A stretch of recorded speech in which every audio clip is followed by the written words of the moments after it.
Halo semua, perkenalkan aku Juan Elvinsyah dengan NIM 082 dari kelas Medan Elektromagnetik T1 yang diampu oleh Dr. Sugianto Sulistiono.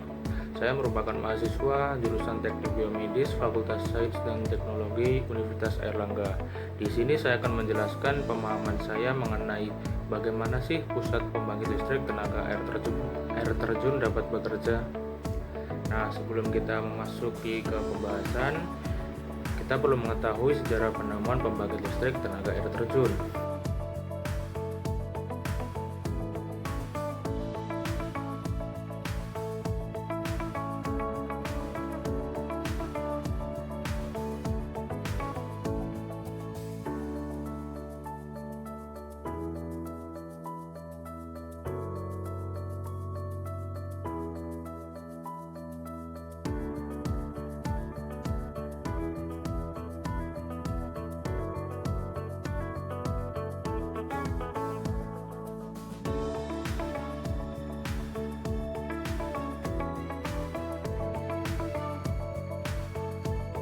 Seperti yang kita ketahui, penggunaan air untuk membantu pekerjaan manusia telah digunakan selama ribuan tahun. Sekitar 2000 tahun yang lalu, orang Yunani menggunakan air untuk memutar kincir air yang digunakan untuk menggiling gandum menjadi tepung gandum. Nah, pada pertengahan tahun 1700 setelah revolusi turbin tenaga air dimulai, seorang insinyur hidrolik asal Prancis menulis tentang arsitektur hidrolik yang sangat inovatif. Pada tahun 1880, sebuah dinamo yang digerakkan oleh turbin air digunakan untuk memberikan penerangan di mana percikan listrik di udara antara dua konduktor menghasilkan cahaya ke sebuah teater dan etalase di Grand Rapids, Michigan. Nah, kemudian pada tahun 1881, sebuah dinamo yang dihubungkan ke turbin di pabrik tepung menyediakan penerangan jalan di air terjun Niagara, New York. Nah, namun keduanya masih menggunakan teknologi arus searah. Seperti yang kita ketahui, arus searah memiliki kekurangan di mana tegangannya yang dimiliki itu sangat tinggi dan tidak bisa ditransmisikan di jarak yang sangat jauh. Pada tahun 1895, seorang penemu bernama Nikola Tesla memiliki pemikiran untuk menciptakan energi yang berasal dari alam, yaitu yang berasal dari air terjun Niagara. Nikola Tesla bekerja sama dengan seorang industrialis yang bernama George Westinghouse. Mereka menciptakan pembangkit listrik tenaga air terjun yang berasal dari air terjun Niagara. Nah, seorang Nikola Tesla yang memiliki inovasi penggunaan arus bolak-balik tersebut, di mana arus bolak-balik atau arus AC itu memiliki beberapa kelebihan, yaitu dapat ditransmisikan jarak jauh baik untuk penerangan maupun di dalam ruangan. Nah, kemudian arus AC tersebut juga lebih efisien dan juga murah, sehingga arus AC tersebut dapat digunakan untuk memenuhi kebutuhan listrik penduduk dan juga industri.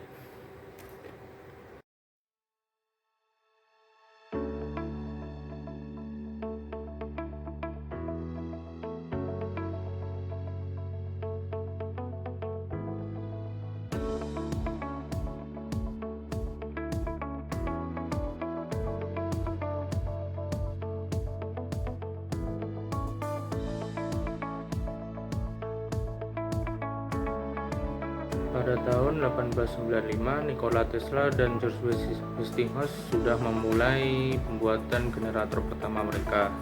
Nah, setelah generator pertama mereka tersebut selesai, generator Tesla tersebut menghasilkan 50.000 tenaga kuda, di mana jumlah tenaga tersebut sangat besar pada saat itu.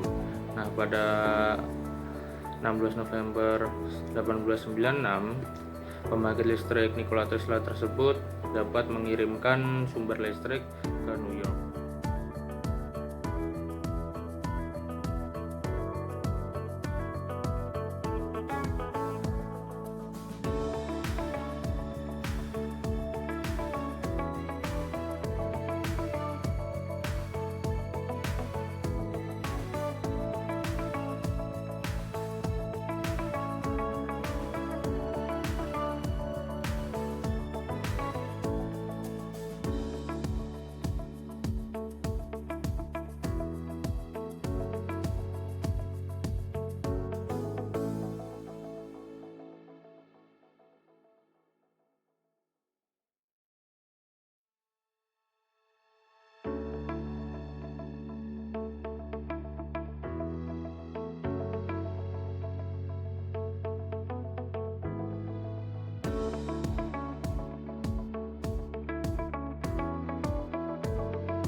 Pembangkit listrik Tesla memiliki konsep yaitu turbin yang berputar karena air terjun Niagara, di mana air terjun yang dikirim melalui terowongan panjang, kemudian putaran turbin tersebut menghasilkan energi mekanik. Nah, energi mekanik tersebut diubah menjadi energi listrik melalui generator. Beberapa tahun setelah pembukaan pabrik, listrik dari pembangkit listrik Niagara mulai digunakan oleh penduduk, di mana pembangkit listrik yang lainnya juga dibangun di Niagara pada saat itu. Nah, pembangkit listrik tersebut hampir memenuhi 25% kebutuhan pasokan listrik di Amerika Serikat. Bagaimana sih pembangkit listrik tenaga air terjun tersebut dapat bekerja? Nah, seperti gambar tersebut, teorinya adalah sebuah bendungan yang dibangun di sungai besar yang memiliki penurunan ketinggian yang besar. Nah, bendungan tersebut menyimpan banyak air di belakang di reservoirnya. Nah, di dekat bagian bawah dinding bendungan ada asupan air, di mana gravitasi yang menyebabkan air jatuh melalui penstock di dalam bendungan. Nah, kemudian air tersebut melewati turbin, di mana turbin tersebut berputar. Nah, turbin yang berputar menghasilkan energi mekanik yang dihubungkan ke generator, di mana generator tersebut juga terjadi perputaran energi mekanik, di mana energi mekanik di dalam generator tersebut diubah menjadi energi listrik. Nah, kemudian energi listrik tersebut disalurkan di transformer, di mana di transformer tersebut untuk disalurkan lagi ke penduduk. Kemudian air yang berasal dari keluaran turbin tersebut turun ke downstream outlet. Untuk membuat waterfall power plant atau pembangkit listrik tenaga air terjun dibutuhkan beberapa kebutuhan. Ini yang pertama adalah bendungan, di mana bendungan berfungsi untuk menaikkan ketinggian permukaan air, dan karena turbin membutuhkan air dengan pasokan yang banyak. Kemudian bendungan juga memiliki fungsi untuk mengontrol aliran air. Nah, pada bendungan terdapat reservoir, di mana reservoir yang terbentuk pada dasarnya adalah energi yang tersimpan. Kemudian yang kedua ada turbin, di mana turbin memiliki konsep yaitu ketika ada gaya jatuh dari air yang mendorong turbin akan menyebabkan turbin berputar. Nah, konsep turbin tersebut memiliki kesamaan dengan kincir angin, di mana perbedaannya hanya terletak pada gaya penggeraknya. Nah, pada gambar tadi dapat kita ketahui bahwa aliran air menyebabkan turbin berputar. Turbin yang berputar menyebabkan terjadinya gaya mekanik.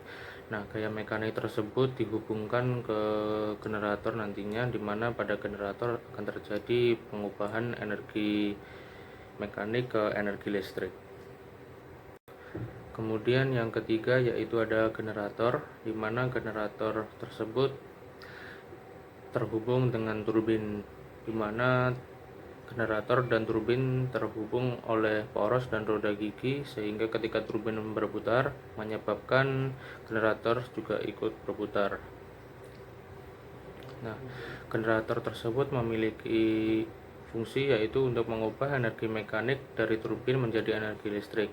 Generator di pembangkit listrik tenaga air bekerja seperti generator di jenis pembangkit listrik lainnya menggunakan generator magnet.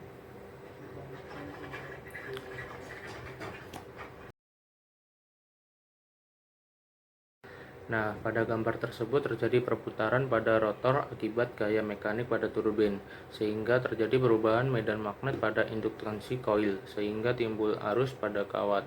Arus yang terjadi pada kawat akibat perubahan medan magnet, atau disebut juga dengan arus induksi. Nah, munculnya arus dan tegangan akibat perubahan medan magnet dikenal dengan sebutan induksi magnetik. Pengoperasian generator didasarkan pada prinsip-prinsip yang ditemukan oleh Faraday.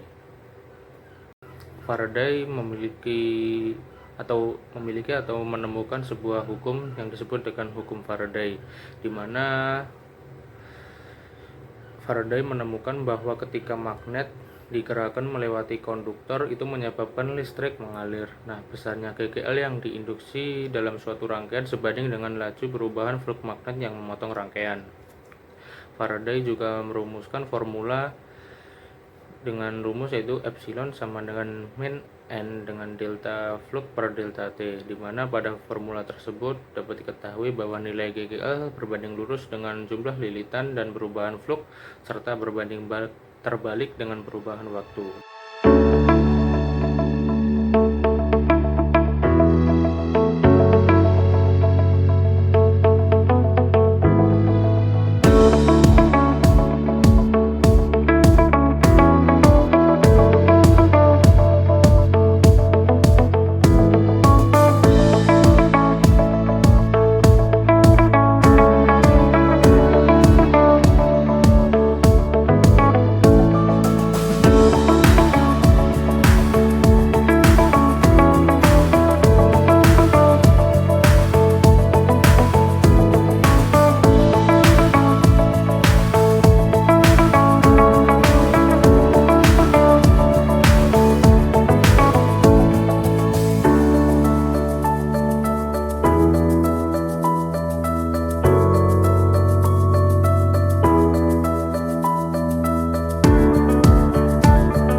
Kemudian dalam generator besar, elektromagnet yang dibuat dengan mensirkulasikan arus searah melalui loop kawat yang dililitkan di sekitar tumpukan laminasi baja magnetik. Ini disebut dengan kutub magnet dan dipasang di sekitar rotor. Rotor terpasang pada poros turbin berputar dengan kecepatan tetap. Ketika rotor berputar, itu menyebabkan kutub medan elektromagnetik bergerak melewati konduktor yang dipasang di stator, menyebabkan listrik mengalir dan tegangan berkembang di terminal keluaran generator. Kemudian yang keempat adalah jalur transmisi, di mana jalur transmisi ini dibutuhkan ketika akan menghantarkan listrik ke penduduk, di mana sebelumnya listrik diperkuat di transformer. Nah, kemudian pada beberapa pembangkit listrik tenaga air terjun terdapat pump storage, di mana pump storage ini berfungsi untuk reuse water, di mana pump storage adalah sebuah metode penyimpanan air dalam cadangan untuk kebutuhan daya, di mana dengan memompa air yang telah mengalir melalui turbin kembali ke kolam penyimpanan atau bendungan di atas pembangkit listrik pada saat pertengahan malam. Air kemudian dibiarkan mengalir kembali melalui turbin generator pada saat siang hari. Nah, hal ini ditujukan untuk ketika pada saat siang hari beberapa industri memerlukan pasokan listrik yang cukup tinggi. Nah, pada saat malam hari pasokan listrik tersebut tidak terlalu tinggi sehingga air dapat dikembalikan lagi ke storage.